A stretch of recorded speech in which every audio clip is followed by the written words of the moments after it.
talaga namang star-studded ang nagdaang fashion ball sa Pasay City. Paano ba naman talagang nagniningning ang mga artista at personalidad suot ang nagagandahan nilang outfits? Tunghayan natin yan sa ating ulat, Showbiz.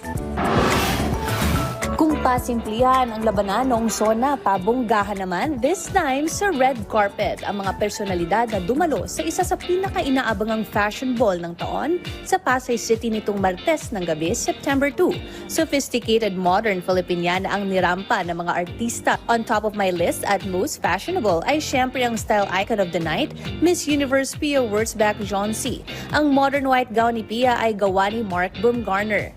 Dumating naman si Miss Universe 2023 Michelle D. Suot ang asymmetrical mini dress na gawa sa pinya at styled as barong dress. Si Janine Gutierrez ay very fabulous and sexy sa kanyang white ensemble sa pagdating nito with boyfriend Jericho Rosales na handsome in barong ensemble.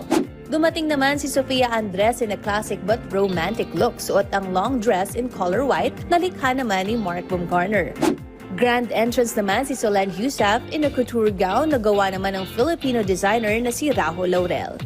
Ilan ding couples ang nag-stand out sa kanilang national ensemble in nude tones tulad ni Maja Salvador at Rambo Nunez. On top of my list din ay sina Dr. Vicky Bello at Dr. Hayden Ko, Isa Pressman and James Reid at Christian Bautista and wife Kat Ramnani. Tinawag rin sa entablado ang mga napiling Best Dress Awardees of the night kabilang si Jasmine Curtis, Ann Chong-Di at Maja Salvador.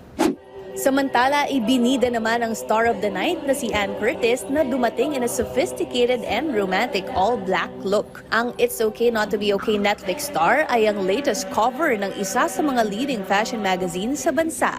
Para sa kanila, ang 3 dekada na selebrasyon at ebolusyon ng fashion na kanilang na-chronicle at nasaksihan ay ine-embody ng isang Ann Curtis. At yan ang latest sa mundo ng showbiz. Ako si Ice Martinez para sa Bayan.